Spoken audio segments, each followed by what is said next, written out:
Hey guys! For today's video naman po, i-share ko sa inyo na nagpa-flooring kami sa aming garahe.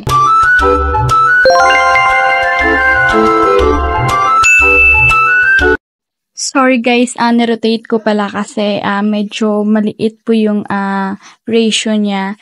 Si Chris pala guys nag-drive ng van dahil wala yung driver namin na sinong Aslom. I-arrange niya yung paglagay ng van sa aming garahe kasi magpa-flooring kami para hindi siya madumihan.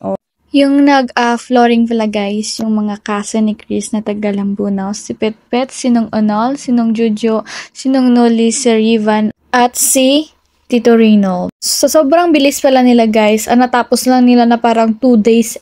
2 days na puro half day po yan.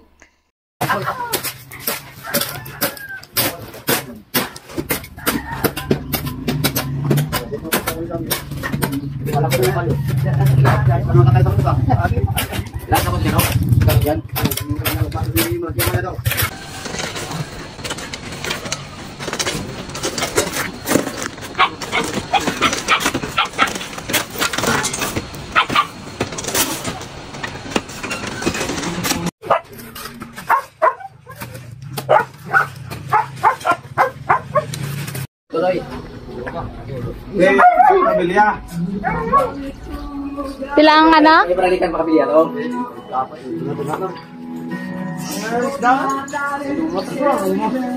Dapat ang tuwa sa bawan. May tangtong yan, bakal tangtong. Ayan pala guys, bali nag-overtime sila sa paglagay ng bakal para kinaumagahan, ready na sa pagbuhos ng semento. Medyo malawak pala ito guys dahil una kasi pinalagyan ko lang ng flooring yung half nito, kaso nga lang nagdagdag kami ng sasakyan kaya pinalagyan na lang kasi yung alikabok pumapasok sa bahay yung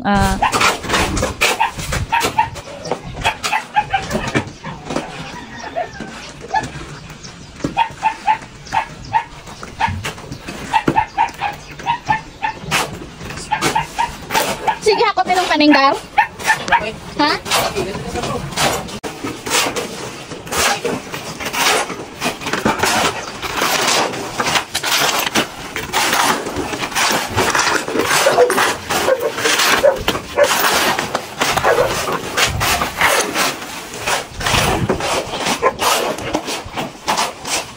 Wala mo kuya na skidar sa palayas? Ay, kagabi.